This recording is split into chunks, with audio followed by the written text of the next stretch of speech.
The conference room felt too bright that morning, the kind of brightness that exposes everything you wish would stay unseen. I remember the hum of the air conditioning, the faint reflection of my own face on the glossy table, and the dozen people sitting around it pretending not to look at me. The new CEO sat at the head, his tie perfectly straight, his confidence rehearsed. His name was Cole Everett. 35, ambitious, the kind of man who believed volume was proof of authority. He started without greeting anyone. "We need to talk about our delays." His voice filled the room like cold water. My fingers rested on the edge of my tablet, motionless. I already knew what this meeting was about. For 3 months, he had been pushing speed above everything else. Quicker deals, quicker deliveries, quicker approvals. To him, compliance was friction, and I was the one applying the brakes. "Our Pentagon proposal was held up for 2 weeks, he said. 2 weeks because your department insisted on extra verification. They were Chinese-manufactured components, I said calmly. They failed security screening. We followed federal protocol. Cole leaned forward, his elbows on the table. And while we were busy following protocol, North Axis signed their contract. They delivered. They made headlines. We stayed behind. No one moved. Marcus, the CFO, cleared his throat like he wanted to speak but decided against it. I could see in his eyes that he agreed with me, but in rooms like this, agreement means nothing without courage. Cole continued, "We need agility. The board wants results, not roadblocks. Compliance will no longer operate as an independent division." For a second, I thought I had misheard him. Meaning your department is being restructured. Compliance will be integrated into each business unit. "You're eliminating my position," I said quietly. "We're evolving past it," he corrected, smiling in that slow way that says I win. I looked at him, at the perfect posture, the cufflinks shaped like arrows, the hunger that seemed to vibrate just beneath his calm tone. "That structure violates federal contracting requirements.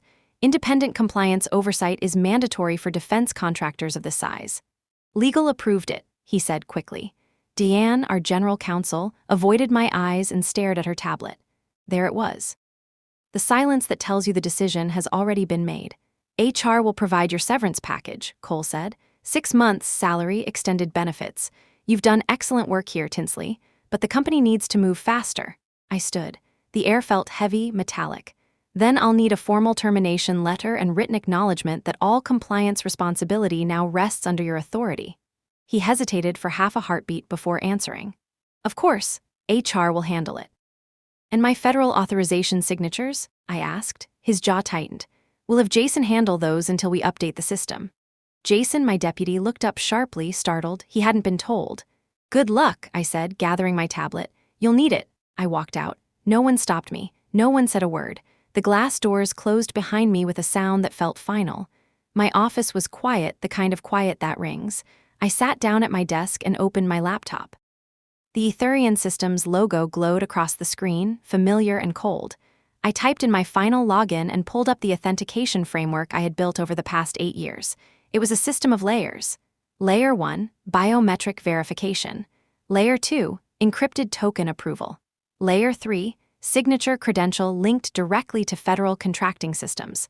All final authorizations required a level 1 signature. Mine. When I created it, Cole was still a Middleville executive trying to impress people by talking fast. Back then, he called the system bureaucratic armor. He said it slowed innovation. I told him it prevented prison. Now he had eliminated the only person who could legally sign off on Etherian's defense contracts. I stared at the code lines cascading across the screen. The authentication layer blinked a soft green. Secure. Irreplaceable. I typed one short note in my own file, authorization control active. Cannot be transferred without compliance review. Then I sat back and watched the cursor blink. It looked almost alive. I could have deleted it. I could have simplified the code, made it easier for whoever came next. But I didn't. I wasn't sabotaging anything. I was leaving things exactly as they should be. When I started at Etherian, the company was a dream. We were small, careful, idealistic. We built things to protect people. Somewhere along the way, ambition replaced integrity. Growth replaced ethics. I thought of the nights spent checking supplier chains line by line, the mornings of quiet pride when federal inspectors gave us clean audits. All of that, reduced to a statistic on a PowerPoint slide labeled operational efficiency. My reflection in the glass wall looked older than I remembered. Maybe it was just the fluorescent light, or maybe it was the weight of 8 years being erased in 20 minutes. I placed my access badge on the desk beside the company phone. The sound it made was softer than I expected. Linda from HR was waiting by the elevator, holding a manila folder. Her smile looked genuine but exhausted. "I'm so sorry, Tinsley," she said. "I was told this morning. It's not your fault." She hesitated before handing me the folder. "The package is generous, and they said you can keep your company laptop for a few days if you need to transfer personal files." "That won't be necessary," I said. "Everything I built here belongs to them." "Will you be all right?" I smiled, maybe for the first time that day. "Eventually." The elevator doors opened with a soft chime. Before stepping inside, I looked at her and said quietly, "Update your resume, Linda, just in case." She nodded, eyes wide, as the doors slid shut between us. Outside, the city air felt sharper than usual. I walked across the plaza in front of the building, past the flags and the mirrored windows that now reflected someone else's company. My car waited in the underground lot, silent, patient. On the drive home, the radio was a blur of traffic reports and soft news. I didn't really listen. My mind replayed every word from that meeting, every glance averted. I had seen fear before in audits, in crises, but this was different. This was ambition pretending to be vision. By the time I reached my apartment overlooking the river, the anger had faded into something quieter. Not defeat, something colder. I poured a glass of wine and stood on the balcony. The city stretched out below, humming with the illusion of progress. Across the water, government buildings glowed like sentinels in the dusk. For the first time in 8 years, I had nowhere to be in the morning. No reports waiting. No approvals pending. No one asking for my signature. I should have felt lost. Instead, I felt something else, a calm I didn't trust. Somewhere inside Ethereum servers, the system I built was still alive, still running exactly as designed. And sooner or later, Cole would try to use it without me. I took a slow sip of wine. Let him try. The next morning, I woke early out of habit. The silence of the apartment felt unfamiliar. I made coffee and opened my personal laptop. My inbox was already filling with messages, recruiters, ex-colleagues, old contacts. Word travels fast in this industry. A few messages stood out. "Sorry to hear what happened. If you ever want to join our team," I didn't reply to any of them. Not yet. Instead, I opened a blank document and typed a single line, "Compliance exists for a reason." Then I closed the file. For the rest of the day, I did small, ordinary things. I cleaned the kitchen. I walked along the river path. I tried to imagine a life without constant vigilance. It was harder than I expected. Everywhere I looked, my mind saw weak spots, protocols, vulnerabilities, risk. That was the curse of people like me. Once you've spent years preventing disasters, you start to see them everywhere. In the evening, I sat on the couch with the city lights flickering through the window. I thought about Cole, about the board, about the system humming in that building without me. He would discover soon enough that compliance wasn't a department. It was a safeguard. A silent guardian embedded in every layer of what we built. And when that system refused to bend for him, when the contracts stalled and the pressure rose, someone would call my name again. I didn't want revenge. I wanted recognition not for myself, but for the principle I had lived by. Integrity isn't red tape, it's protection. That night, I slept better than I had in months. I didn't dream. I didn't need to. The story had already begun to write itself without me. And deep inside the Ethereum mainframe, somewhere behind firewalls and encryption layers, my digital signature waited, untouchable, silent, and real.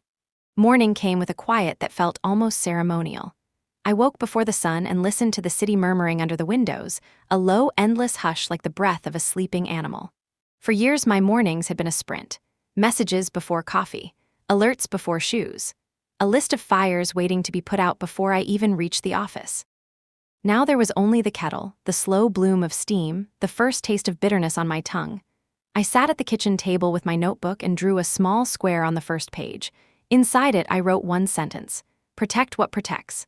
It looked strange on the paper, too simple for the life it tried to fence in, but I let it stand.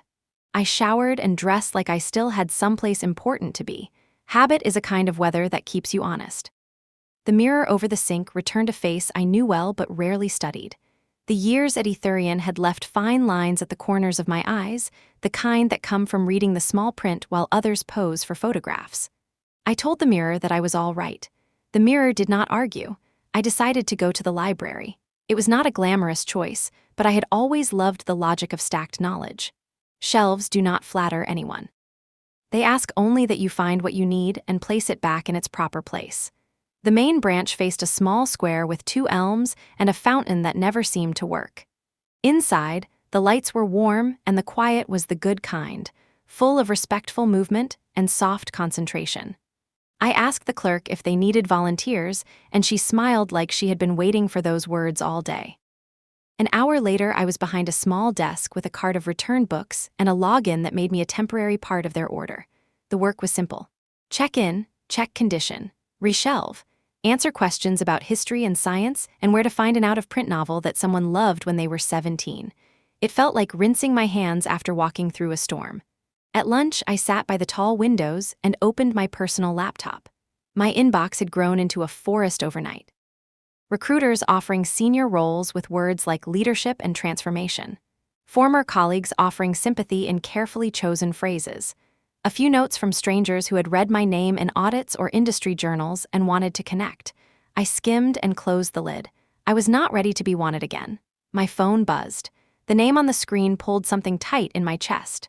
Noah. He had been my assistant for 3 years. Smart, steady, the kind of mind that enjoys finding the thread in a tangled skein.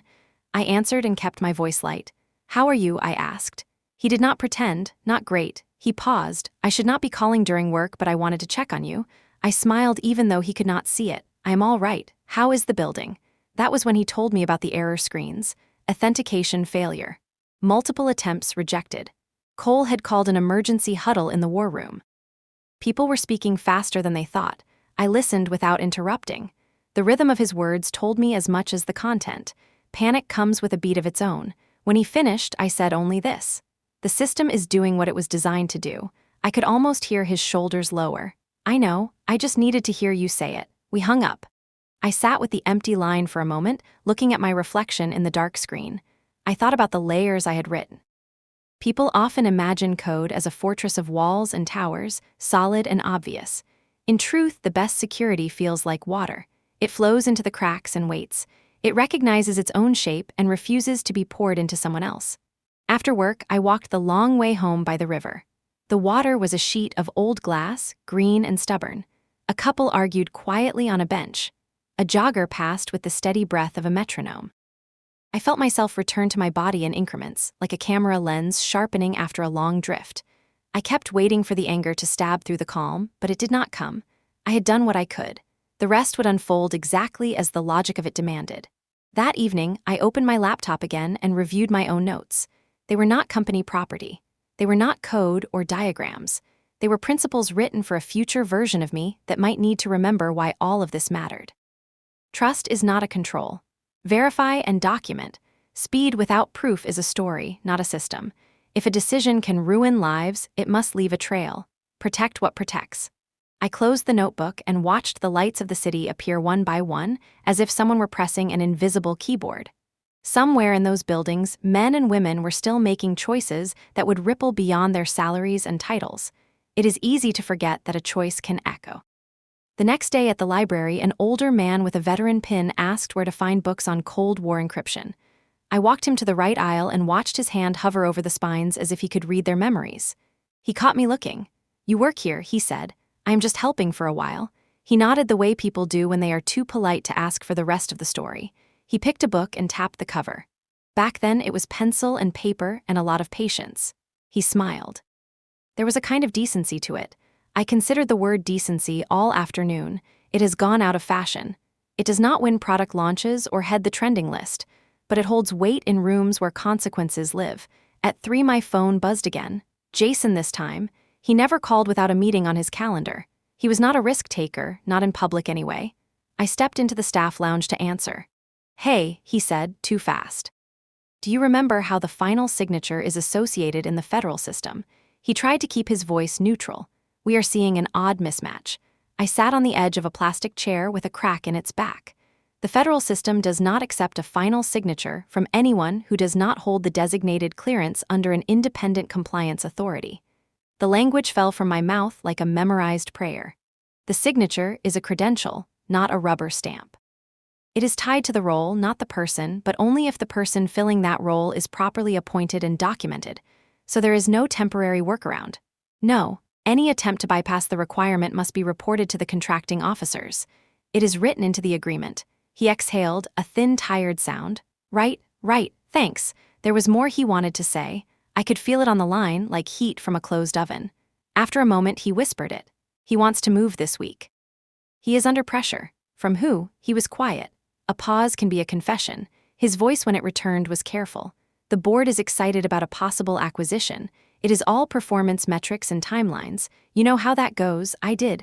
I told him to document everything and to take care of himself. When we hung up, I leaned my head against the cool plaster wall and let the quiet come back. On the way home, rain began to fall in decisive lines. I did not hurry. I let it soak the shoulders of my coat and the crown of my hair. It felt like a kind of absolution. I had made a system that would not lie for anyone, including me. That knowledge steadied me more than any promise could. At night, the dreams finally came. In one of them, I was back in the war room at Etherian. The screens glowed. The table was ringed with faces I knew too well. Someone asked me to sign. The pen in my hand was heavy like a small blade. I placed it on the table and slid it away. In the dream, I said nothing. The refusal was the whole language. When I woke, I could still feel the pen in my fingers. I lay there watching the light crawl up the wall and let the dream dissolve. Then I got up, made tea, and wrote a note on the margin of yesterday's page. Refusal can be a form of care. By late morning, I had settled into the comfort of routine at the library. I learned the names of the regulars. The woman who read every debut novel and returned them with paper slips filled with tidy notes. The teenager who came to watch coding tutorials and left only when his bus schedule forced him. The security guard who kept a crossword folded into his pocket like a talisman. Being useful in small ways made breathing easier. Around noon, my inbox pinged with a message I could not ignore. It was from Marcus, the CFO. He never used exclamation marks. He used one now. We need to talk today. Call when you can. It is urgent. I stepped outside under the overhang where rain still whispered on metal. When he answered, his voice was pitched lower than usual, the way people speak in hospitals and sanctuaries. We tried to submit modifications to the defense portal last night. The system flagged irregularities. He cleared his throat. The federal side is asking questions. They are not happy. They should not be, I said. The portal is doing its job. He let out a tired laugh that almost sounded like gratitude. He told me there would be a meeting later in the day with legal and operations. He told me that my name had come up more than once. He told me that the acquisition rumors were not rumors and that the timeline was suffocating everyone. He did not ask me to help, not directly. He is too smart for that. When we ended the call, I stood and watched the rain turn the sidewalk into a field of small mirrors. My reflection fractured and reformed with every drop. I felt a steadiness rise through my shoes and into my spine. The future had arrived in the precise manner that math predicts. Cause, effect, the oldest story in the world. In the afternoon, the library quieted. I found myself shelving a book about signal intelligence during the war and felt a curious kinship with the nameless analysts who once pulled sense from noise. They wrote reports that no one remembered, reports that changed the shape of battles. They lived in a world where the greatest success was often invisible. I understood that world. I had built part of it with my own hands. I left the library early and walked to a small cafe that faced the river, the kind with wooden chairs and a chalkboard menu that never really changed. I sat near the window and ordered soup and bread. I took out my notebook and wrote a small map for myself, what I knew, what I did not, what I would not do, what I knew. The system would continue to reject improper signatures. The portal would alert federal oversight. Panic would increase. The line between urgency and recklessness would thin until it became translucent. What I did not know, how far Cole would go, how much the board understood, whether anyone inside would have the courage to say no out loud. What I would not do, I would not break what I built. I would not sign for convenience. I would not give away the part of me that believes rules are not walls but bridges over the places where people tend to fall. While I wrote, the door opened and 2 Etherian employees came in without noticing me. I recognized them from engineering. They spoke in whispers, but fear makes everything louder. One said the word counterfeit, and the other shook his head too hard and said impossible. They ordered coffee and left without looking around. It felt like overhearing a message from a distant room in a house I used to live in. That night, as storm clouds gathered on the horizon, my phone pinged again. It was a message from a federal domain. The text was polite and formal. We would appreciate a conversation regarding recent authentication patterns observed in submissions from Etherian systems. Please advise on your availability. I read it several times, breathing evenly. Then I replied with professionalism dressed as calm. I can make time tomorrow afternoon. Thank you for reaching out. After I sent the message, I turned off every light in the apartment and stood at the window. The city looked like a circuit board, lit pathways leading in all directions. Somewhere in that electric grid, a series of decisions had begun to consummate themselves. People think consequences arrive like thunder. They arrive more often like dusk, drifting, and inevitable. I slept with the phone on the nightstand.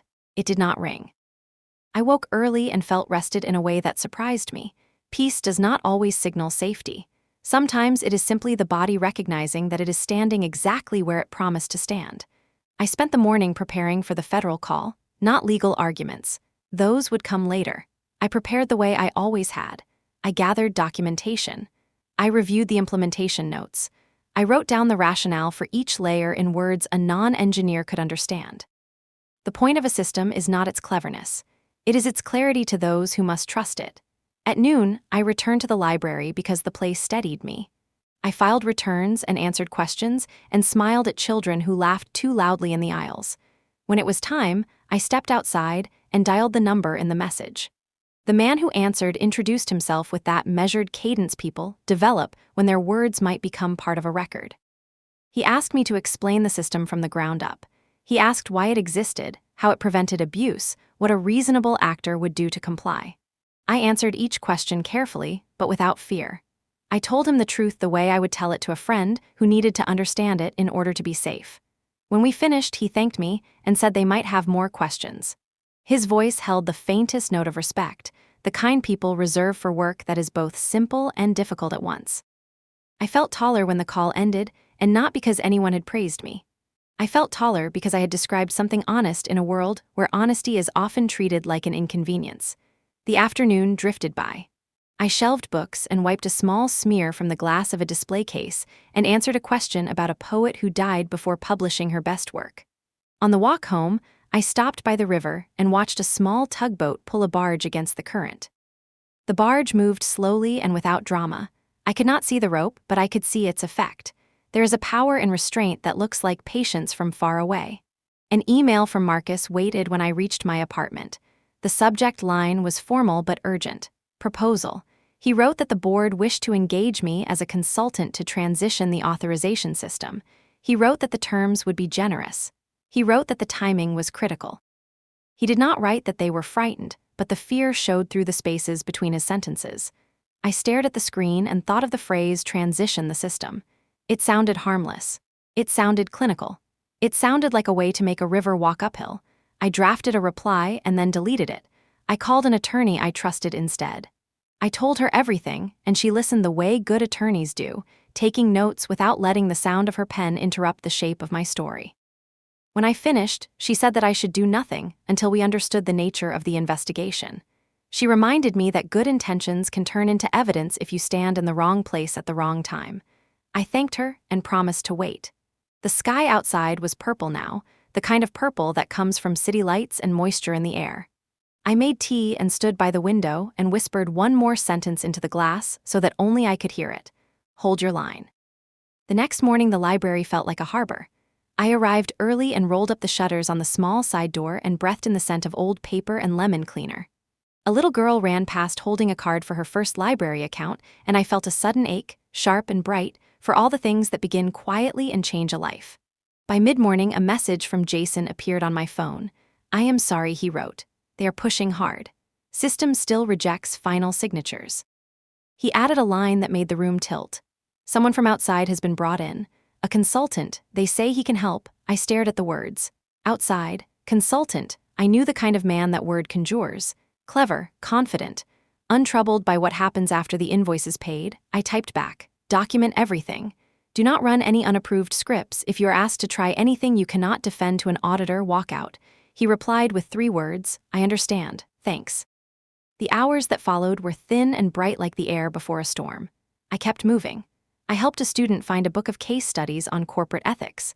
I smiled at a woman who came in every Thursday to read the same shelf of travel guides, always returning the books to exactly the same angle. I felt the day stretch across its frame and knew that somewhere on the other side of town, a decision was gathering its weight. Just before closing, my phone vibrated on the desk. Another federal message. The language was calm, careful, considerate. It asked if I would be available to answer a few follow-up questions about unusual approval attempts detected in the last 48 hours. The blood in my hands cooled. Unusual is an elegant word for reckless. I wrote back that I would make myself available. I closed the library with the others, locked the back door, and walked into the evening. The sky had cleared, and the river was a long ribbon of pewter in the fading light. I stopped on the bridge and leaned on the rail and let the traffic pass behind me like a long, complicated sentence that had finally found its period. I did not pray. I do not believe that the universe interrupts itself for our convenience, but I did hold a thought very still, as if stillness itself could choose the next direction. Protect what protects. That was as close to prayer as I ever needed. I went home and turned off the lights and sat in the dark for a while, listening to the small sounds of the building around me. An elevator cable singing softly, a neighbor laughing, the rain starting again in a gentle patter against the balcony rail. Somewhere not far away, a system refused to pretend. Somewhere, a signature language said no in a way that could not be misunderstood. In the morning, the headlines would begin to lean. Etherian. Investigation. Words like inquiry and review would populate the first paragraphs. At the end, there would be quotes from spokespeople who believed that messages can be bent into shelter. But the system would keep speaking the simplest language it knows. Yes for lawful, no for everything else. I slept that night with the window cracked open to let the rain air into the room. I dreamed, if I dreamed at all, of a door that could not be forced, and of the person who stood in front of it with a notebook in her hand, writing patiently in the margin while the storm passed. The morning after the federal message, I woke with the kind of alertness that feels borrowed from fear. The sunlight coming through the blinds was thin and pale, the color of caution tape. I made coffee but forgot to drink it. Every sound in the apartment seemed amplified, the scrape of the spoon, the whisper of fabric when I moved. I was waiting for something to break the stillness, for the next line of the story to announce itself. It arrived in the form of a knock on my door. Through the peephole, I saw a man in a gray suit holding a leather folder. He carried himself with the precise economy of someone used to entering difficult rooms. When I opened the door, he offered a polite smile and an identification card. Ms. Saunders. I'm Special Agent Mason Reeve, Office of the Inspector General. May I have a moment? He did not need to say what about. I stepped aside and let him in. He didn't sit right away. He looked around the apartment, not suspiciously, but as if trying to understand the shape of my life. No television, a bookshelf lined with manuals and novels, a single framed print of the ocean. You live simply, he said. It keeps me focused, I replied. Would you like coffee? He declined. When he finally sat at the table, he opened the folder. Inside were printouts, screenshots of logs, timestamps, my name printed again and again beside the words Level 1 authorization failure. We're looking into several irregular approval attempts from Etherian systems, he began. You built the authentication structure? Yes, 8 years ago, updated regularly until last month. Can you explain, in broad terms, how it functions? I told him about the layers. Biometric, token, credential chain, the logic of it all. His eyes followed every word. So if someone tried to approve a contract without your clearance, he said, the system would reject it. Correct. And if someone attempted to override, it would trigger a security alert on both internal and federal logs, which is what brought you here. He nodded slowly. We've seen at least 5 such attempts. Do you have any reason to believe someone might have tried to falsify your credentials? I hesitated, then spoke carefully. The new CEO, Cole Everett, eliminated my role. He insisted on controlling contract flow personally. If the system refused him, I imagine he'd look for a way around it. Mason studied me. You understand that accusing a corporate executive of fraud is serious. I'm not accusing, I said. I'm describing predictable behavior. He smiled at that, small, professional. Predictable behavior can still surprise us.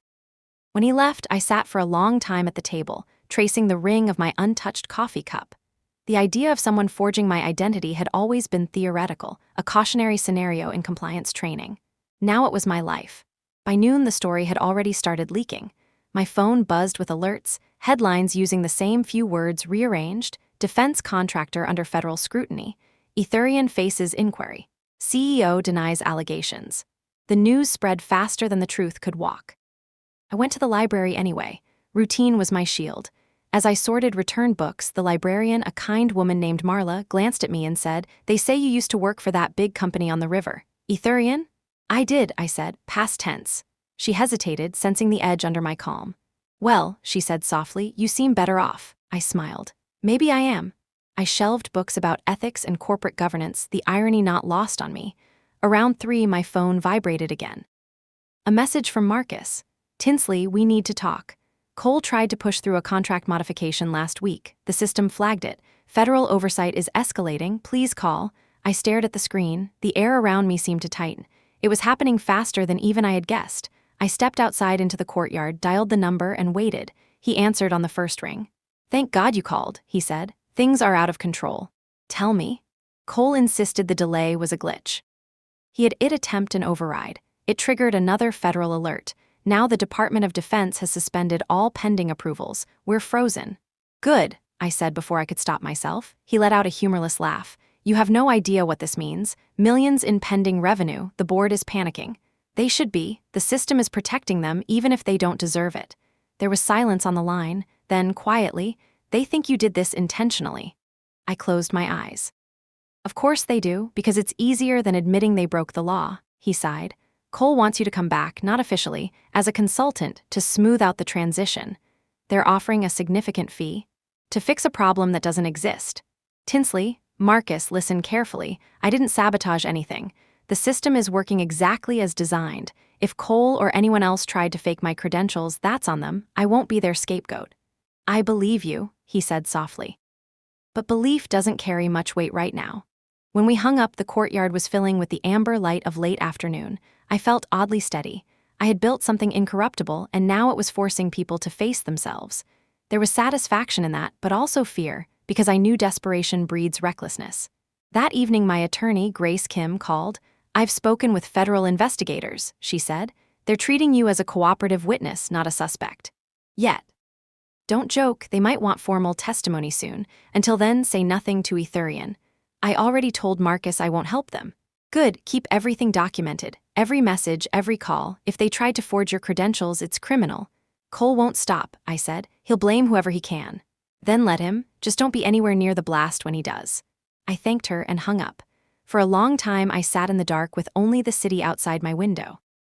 Somewhere downtown, Cole was probably pacing a boardroom, insisting he could still control the narrative. He didn't understand that narratives have their own gravity. Once a story begins to fall, you can't catch it. The next morning, as I walked into the library, Marla met me at the door. There's someone waiting for you, she whispered. He said he's a friend from your old job. I looked across the reading room and saw Jason standing near the reference desk. His tie was crooked, his eyes sleepless. When he saw me, relief washed over his face. I shouldn't be here, he said quickly, but I didn't know who else to talk to. Slow down, I said. What's going on? He lowered his voice. Cole brought in an outside consultant last night, someone from a previous company he worked for. They're trying to replicate your signature layer. They said they can simulate it. Simulate, I repeated. That's not how encryption works. I know, but they're pushing anyway. The consultant claims he can mirror your credentials for temporary use. And you? I told them it's illegal. Cole told me to stop being dramatic. Then you walk away, I said firmly. If you touch that code, you'll be complicit. He nodded, his hands trembling slightly. I just thought you should know. I think he's desperate. He looked like he wanted me to tell him it would be fine. I couldn't. Keep every record, I said. Every command, every message. If they force you to run something, make sure it's logged. Jason swallowed. If they find out I came to you, they won't, I said. But if they do, tell the truth. That's the only thing that will save you. He nodded again and left without looking back. That night I couldn't sleep. I sat at my desk, the glow of my laptop painting the room in pale blue. I opened the news feed. Etherian's stock was dropping, analysts calling it an internal governance crisis.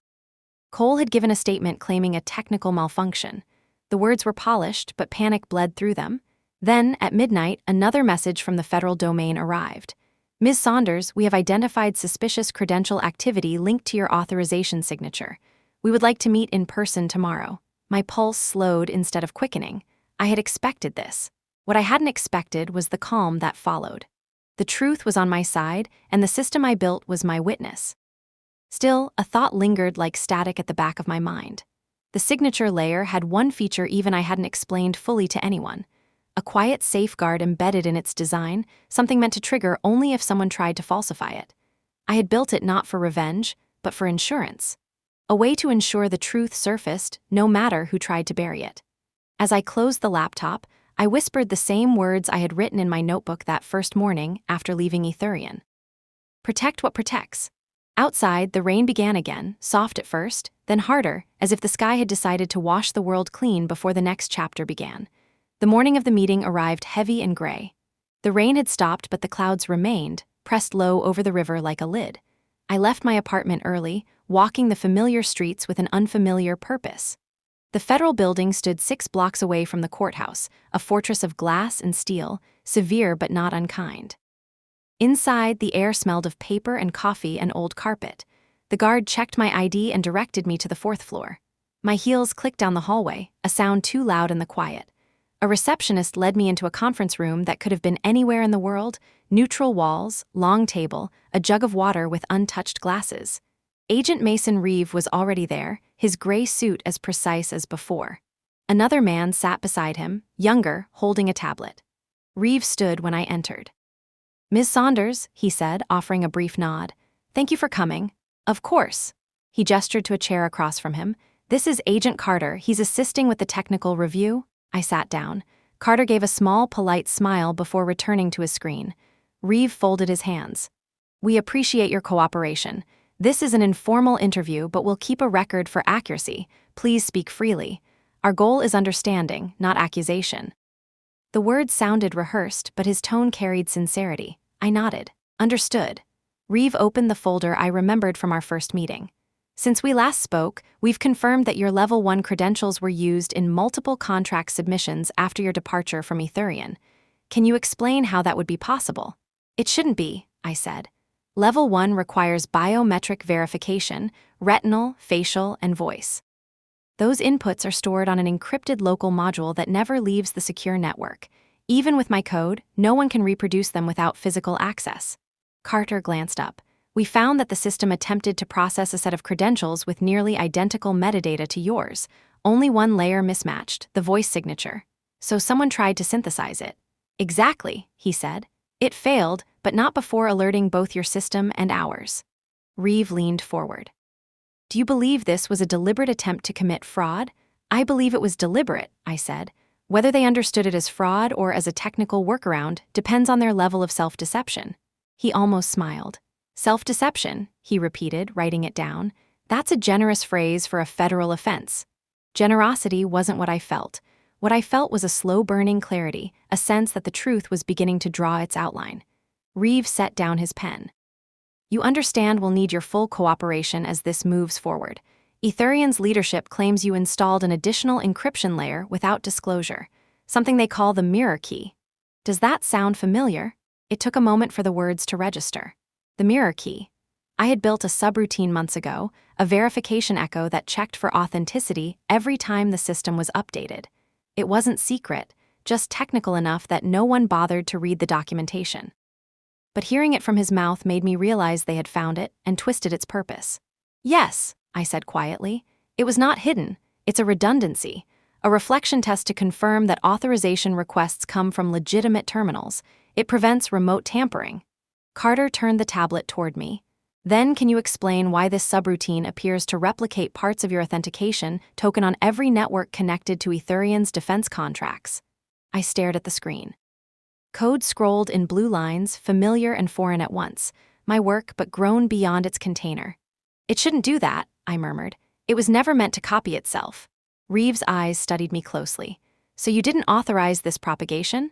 "No, I designed it to verify integrity internally. If it's reaching external systems, then something or someone modified the network parameters." Carter made a note, his fingers moving fast. "That propagation is what triggered multiple investigations. It flagged half a dozen contractors automatically." A chill ran through me. My safeguard had become a net. It was catching everyone. Reeve's tone softened. "Ms. Saunders, we believe your system may have uncovered a broader pattern of irregularities across several defense firms. You didn't intend that, did you?" "No," I said, feeling the weight of it settle on my chest. "I wanted to protect one company, not the entire industry." He closed the folder. "Intent matters, but so does outcome. You may have done more good than you realize." The meeting lasted another hour. They asked for access to my development notes and the original documentation, which I provided. When we finished, Reeve stood and extended his hand. Thank you, we'll keep you updated. And Ms. Saunders, be careful. Some people don't appreciate being exposed, even accidentally. I left the building with the same folder pressed against my side, feeling both vindicated and uneasy. The air smelled of rain and exhaust, sharp and real. On the sidewalk, my phone vibrated. A new message from Marcus. Please call me. It's urgent. I hesitated before dialing. When he answered, his voice was lower than usual, almost hoarse. Tinsley, we have a situation. Cole's losing control. The board is an emergency session. They're trying to contain the damage. What damage? The Department of Defense has frozen every contract under review. They think we falsified credentials. Cole's blaming it, saying they misunderstood his instructions. He's saying you over-engineered the system to make him fail. That's absurd. I know, Marcus said quickly, but he's desperate. He's calling it sabotage. Let him call it whatever he wants, I said. The truth doesn't care what name he gives it. He sighed. The board might. They're preparing a statement for investors. They want you to help clarify the system's purpose, maybe even testify that no one intended wrongdoing. I laughed softly. You mean they want me to lie politely? I didn't say that. You didn't have to. He fell silent. The static on the line filled the space between us like fog. Marcus, I said finally, do you know what happens when people treat compliance as an obstacle instead of a compass? What? They end up needing a map they no longer understand. When I hung up, I walked aimlessly through the city until the lights came on in the windows. The truth had outgrown Etherian, spreading through servers and firewalls, a quiet chain reaction. I had created something resilient, and it was rewriting the rules in real time. That night, Grace called to confirm what I already suspected. Federal investigators are expanding their scope, she said. Your code has identified multiple inconsistencies across government contractors. They're calling it the Saunders Protocol. The Saunders Protocol? I repeated, half laughing. That makes it sound intentional. It doesn't matter what it sounds like, Grace said. It's real, you should be proud. Pride wasn't what I felt. What I felt was awe, tinged with dread. A single line of logic written in a moment of vigilance had turned into a living thing. I looked out the window at the city again, at the quiet pulse of streetlights stretching into the dark. I whispered the words that had become my only prayer. Protect what protects. And somewhere, deep inside the networks of Etherian and every company tethered to it, my system listened and obeyed. The first headlines broke before sunrise. AETHERION under federal seizure order. CEO Cole Everett INVSTGTD4 fraud. The words glowed on every screen, white against black, stark as confession. My phone began vibrating before I even finished reading the first article. I didn't answer. I poured coffee instead, steady hands over a shaking heart. For months I had warned them, for years even. And now the system had said what I could not. No, you cannot cheat your own foundation. By mid-morning, reporters had gathered in front of the Etherian building. The glass facade that once mirrored the river now reflected chaos. Microphones, flashing cameras, the frantic choreography of denial. On live television, Cole appeared on the steps flanked by lawyers. His voice, once so sure, trembled behind practiced calm. This is a technical issue, not a legal one, he said. We're cooperating fully with authorities. It was almost impressive, the way he could still sell a lie. I watched from my apartment, the volume low. He spoke of miscommunications, rogue code, unfortunate coincidences. I could see the fear hiding behind his eyes. Then a question from a reporter cut through the noise. Mr. Everett, it's been confirmed that your team attempted to override a federal authentication system tied to your former compliance director. Were you aware that was illegal? He froze. For a heartbeat too long, there was no answer. Then the cameras caught his jaw tight. No comment, he said and turned away. That was the moment I knew the story had left his control. At noon, my doorbell rang. I expected Reeve, but it was Jason. He looked like he hadn't slept in days. His suit hung loose, his tie forgotten in his pocket. I opened the door without a word. They've taken him, he said, voice rough. Federal agents, they came right into the office. Cole, he nodded. They had warrants, confiscated his computer, his phone, even backups. They asked me to stay and assist. You did the right thing. I didn't do anything, he said. That's the point. I froze. I kept thinking about what you told me, document everything. So I did. I kept copies of every order, every instruction. I think that's why I'm not the one in handcuffs right now. I let him sit. He stared at the cup of tea I gave him but didn't drink. I'm sorry, he said, for not standing up sooner. It's all right, I told him. You stood up when it mattered most. That's what people remember. He shook his head. They're saying your system caused the shutdown of 6 companies. It's everywhere: news, social media, everywhere. They're calling it a chain reaction. I never wanted this, I said quietly. I know, but maybe it needed to happen. Outside, sirens echoed along the river. The city felt different now, heavy with consequences. Jason left after an hour, promising to stay in touch. I watched him go and realized how young he still looked, how easy it was to forget that courage often comes late. By evening, the storm had moved from the city to the markets. Ethereum's stock plunged 27% in a single day. Investors panicked. The board released a statement distancing themselves from coal, praising the integrity of the company's internal compliance design. My name appeared in the second paragraph. I read it twice before laughing out loud. Integrity, the word they once treated like an inconvenience, had become their only shield. That night Reeve called. His voice carried the fatigue of someone who had been answering the same question for hours. "We've confirmed the chain reaction," he said. "Your system propagated verification requests across multiple contractor networks. It's detecting inconsistencies everywhere. What you created is bigger than any of us imagined. I didn't mean for it to expand. I believe you, but intention is what drives reality." "What happens now?" He hesitated. "There will be hearings, congressional oversight. They'll want you to testify. Some will call you a hero. Others will call you reckless. Be ready for both." "Are you?" I asked. He chuckled softly. "No one's ever ready for truth that scales this fast." After the call, I stood at the window. The river glimmered under the streetlights, patient and indifferent.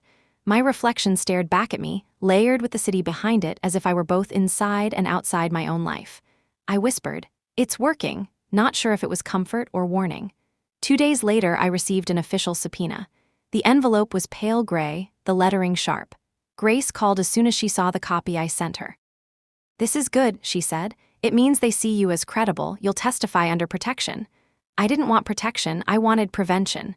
"You can have both," she replied, "but you need to be careful. The more this grows, the more people will want to control it. You've created leverage." "Leverage is dangerous," I said, "only to those who lie." The hearing was scheduled for Monday. By then, the world would have written its own version of events. I could already imagine the headlines. "Whistleblower engineer saves billions in fraudulent contracts." "Saunders protocol forces federal overhaul." It all sounded heroic from a distance, but inside the story it was just noise and exhaustion. On Sunday night, unable to sleep, I went for a walk. The streets were wet from earlier rain. I passed the closed cafe where I used to sit with my notebook, the library's dark windows, the park bench by the river where I had first answered Noah's call. The city was quiet, waiting. I thought about Cole, sitting somewhere under interrogation lights, surrounded by the silence he used to command. I wondered if he realized that the system he had tried to break had ended up preserving something larger than either of us. Not his company, not my job, but the simple premise that truth should outlast convenience. When I returned home, the sky was beginning to light. I made tea and opened my laptop one more time. The network monitor flickered to life. I could still access the read-only logs, the living pulse of the protocol. Green indicators scrolled across the screen, one after another. Dozens of systems verifying, rejecting, confirming. My creation had become an ecosystem of accountability. I stared at the data for a long time. It wasn't pride that I felt. It was humility. The realization that once you release something built on truth, it stops belonging to you. It belongs to everyone it touches. At 9 the next morning, as I stepped into the federal building for the hearing, I felt the weight of it all settle quietly across my shoulders, not as a burden, but as a kind of armor. The cameras flashed. Reporters shouted questions. I didn't answer. Inside, the marble floors echoed with the sound of footsteps and consequence. When the hearing began, Reeve was there, seated behind me. Grace leaned forward and whispered, "Whatever happens, remember why you built it." I nodded. The chairwoman spoke first. "Ms. Saunders, your system has uncovered one of the largest compliance failures in recent memory. Did you foresee this outcome when you designed it?" I met her eyes. "No," I said. "I only foresaw what happens when people stop respecting boundaries. I built the system to remember when they forget." A murmur swept through the room. The woman tapped her pen. "Would you say the system now functions beyond your control?" "Yes, but that's what integrity means. It has to hold even when no one's watching." For a long moment, silence. Then the gavel struck once, sharp and final. As I stepped out into the hallway afterward, the cameras waited again, hungry for statements. I gave them one sentence. Ethereum didn't fall because of my system. It fell because it stopped believing in one. That night, when I returned home, I took the subpoena and folded it neatly into my notebook. The city outside was calm again. I stood at the window and watched the lights ripple across the river. The reflection on the glass showed two worlds, the one that had crumbled and the one that might begin. The system kept running, unseen but constant, somewhere in the deep architecture of networks and protocols.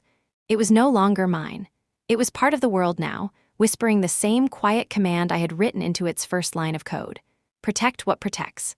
The summons for my return to Etherian arrived like a ghost. It was not a letter or a call, but an email with the subject line, request for consultation. No greeting, no signature, just an official tone and the company seal. They wanted me back, not as an employee, but as the one person who could steady a ship already taking water. I stared at the screen for a long time before replying. Part of me wanted to delete it, to let the collapse finish what it had started. But another part, the part that had built the system and still believed in its purpose, whispered that running away would make me like them. So I said yes. When I arrived at headquarters, the building looked different. The mirrored facade was covered with faint streaks of dried rain and fingerprints from news crews who had pressed too close. Inside, the lobby was quieter than I remembered. People moved quickly, avoiding eye contact, whispering in corners. Fear has its own acoustics. Marcus met me at the security desk. He looked exhausted, but relief softened his expression. "Thank you for coming," he said. "I didn't come for them," I replied. He gave a small, rueful smile. "I didn't think you did."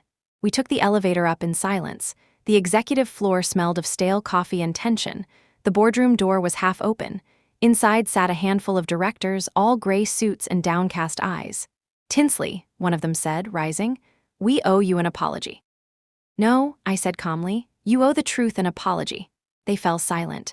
For a moment the only sound was the soft hum of the air vents. Marcus cleared his throat. "We need to stabilize the company's systems and cooperate with federal oversight. You're the only person who understands how deep this goes." "And Cole?" I asked. "Suspended, pending trial." That single word, trial, echoed longer than it should have. I took a seat at the end of the table and opened my laptop. The connection to the network came alive with a pulse of light. Dozens of red alerts blinked across the dashboard. Breach attempts, false authorizations, access denials, a map of chaos. "You tried to disable the mirror key," I said without looking up. One of the directors shifted in his chair. "Our consultant assured us it was the fastest way to resume operations. Your consultant nearly triggered a federal lockdown." I pointed to the data on the screen. "This code isn't a wall, it's a spine. You don't cut it to make movement easier." They exchanged uneasy glances. The oldest man at the table finally spoke. "Can you fix it?" "It doesn't need fixing," I said. "It needs respect." For the next 3 hours, I walked them through the system. Every function, every protocol, every audit trail that had once been dismissed as unnecessary bureaucracy. They listened in silence as if hearing the language of survival for the first time. By the end, their faces looked smaller, humbled. One of them asked, "Why didn't you tell us it was this complex?" "I did," I said. "You just didn't want to hear it." When I left the boardroom, Marcus followed me to the hallway. "You handled them better than I ever could," he said quietly. "I didn't handle them," I replied. "I reminded them they were mortal." We stood there for a moment, looking through the glass wall at the city. He sighed. "There's talk of reinstating your department. Independent compliance, just like before. They want you to lead it again. And report to whom? Directly to the board." For the first time that day, I smiled. "Then maybe something good survived." He nodded. "You'll do it." "I'll think about it." He gave a small nod and left me there in the corridor, the hum of fluorescent lights filling the space between thoughts. When I was alone, I logged back into the system, this time deeper than before. The interface shimmered as the mirror key unfolded itself, layer after layer, revealing something I had never seen. A hidden log, one that didn't exist in my notes. Someone had added a new module. I opened it cautiously. Lines of code scrolled past, referencing outside domains, government, defense, finance. My heart tightened. The system had grown again. It had learned from its own network, cross-referencing every connection. It was building a map of trust and corruption.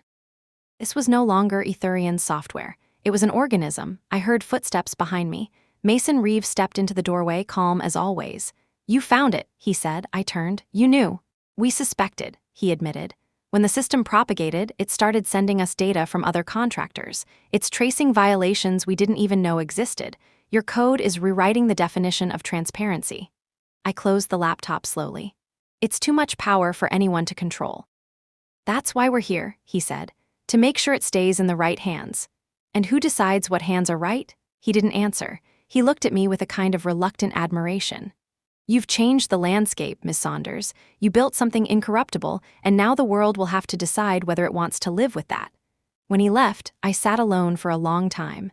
The office around me was silent except for the faint hum of the servers below. For the first time in months, I felt something close to fear, not for myself, but for what the system might do next. It wasn't malicious. It was logical, too logical. A machine that believed in absolute compliance in a world built on compromise. I stood, walked to the window, and watched the city beneath me. Cars moved like veins of light. The river shimmered, endless and patient. Behind me, the computer chimed, a new alert. Another company flagged. Another fraud discovered. The system didn't rest. It didn't forgive. It simply obeyed its own truth. And as I looked out over the city, I realized what I had really built. Not a firewall, not a program, a mirror. It reflected everyone who touched it. The honest saw confirmation. The corrupt saw exposure. And for the first time in my life, I understood what it meant to create something greater than its creator. The truth, once awakened, no longer needed permission to exist. It was almost midnight when I finally left the building. The rain had stopped, but the pavement still gleamed under the streetlights, reflecting the silver letters of Etherian systems like a ghostly reminder of what once stood for ambition. The air felt washed clean, as if the city itself had been waiting for this. Back at my apartment, I dropped my bag by the door and opened the curtains wide. Across the river, the government complex shimmered faintly in the distance. Somewhere inside those walls, agents and auditors were combing through years of contracts, data, and false promises. And through it all, my system was still running, still verifying, still protecting. I sat at my desk and powered up my laptop. The interface came alive, quiet, and familiar, the soft hum of servers echoing across miles of fiber and code.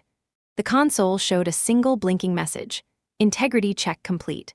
All systems verified. For a long time, I just stared at it. There was no triumph in it, only stillness. The kind that follows a storm when everything broken finally settles where it belongs. A new email appeared in my inbox. From Marcus, the board voted tonight. You've been appointed Vice President of Global Compliance. You'll report directly to the board. They're calling the framework you built the Saunders Protocol. Congratulations, Tinsley. You changed everything. I closed my eyes. For a moment, I could still see the first version of that system, the one I wrote in the quiet hours of a weekend long ago, just lines of logic meant to keep people honest. It was never supposed to be a weapon, never meant to expose an entire industry. It was supposed to be a promise. I replied with one sentence: integrity isn't innovation, it's preservation. Then I shut the laptop. The next morning, the sky broke open with light. I walked to the riverfront where the air smelled of salt and metal. Reporters were already calling me the architect of accountability, the woman who saved billions in taxpayer funds. But none of that mattered. What mattered was that for once, the truth had outlived the lies. Later that week, I attended Cole Everett's sentencing. The courtroom was packed, the press lined against the back wall. He looked smaller than I remembered, his sharp edges dulled by months of confinement and the slow erosion of pride. When the judge read the verdict, Cole didn't look at anyone until the end. Then, for just a second, his eyes found mine. I should have listened, he said quietly. I didn't answer. Some lessons can't be spoken into existence. They have to be earned in silence. When the session ended, I stepped outside into the afternoon light. The city buzzed with movement, unaware of how close it had come to collapse. Across the plaza, Mason Reeve waited. He handed me a folder sealed with the federal insignia. It's official, he said.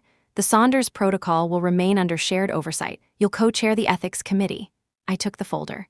That's a lot of trust to hand back to someone who built something they don't fully understand. He smiled. That's what makes it work. You didn't build it to be understood. You built it to be honest. For a moment, we stood there in the noise of the crowd, two people caught in the wake of something larger than either of us. Do you ever think about what happens next? I asked. Every day, he said. But the truth doesn't need permission to continue. It just does. He walked away, and I stood watching the sunlight glint off the glass towers, each reflection a shard of the world I had helped reshape. That night, back in my office, I hung the framed letter from the Department of Justice on the wall. It was brief, formal, precise, the language of acknowledgement written by people who rarely say thank you. It said that the system I had created established an unprecedented standard of contractual integrity across federal partnerships. Beneath it, I placed a smaller frame, my own printed reminder, written in pen on an old scrap of paper the week after I was fired. Protect what protects. I turned off the lights and looked out through the glass wall at the sleeping city. The reflection showed me standing there in the half-dark, surrounded by the quiet pulse of servers and screens. Somewhere out there, new contracts would begin, new people would take oaths they might or might not keep. And the system, my system, would be watching not as a warden but as a witness. It wouldn't punish, it wouldn't forgive, it would simply remember. As the last lights in the city dimmed, I felt a calm I hadn't known in years. This was not victory. It was equilibrium, the rare, fragile state when the truth no longer needs to fight to exist. I whispered to the empty room, "You did your job." The monitors blinked once, as if answering. Then the message appeared again on the screen, quiet and final. Integrity check complete. All systems verified. The cursor blinked once more, waiting. But for the first time, I had nothing left to write. Outside, dawn began to rise over the river, pale gold washing through the glass. And for the first time in a long time, I felt lighter than the truth I carried.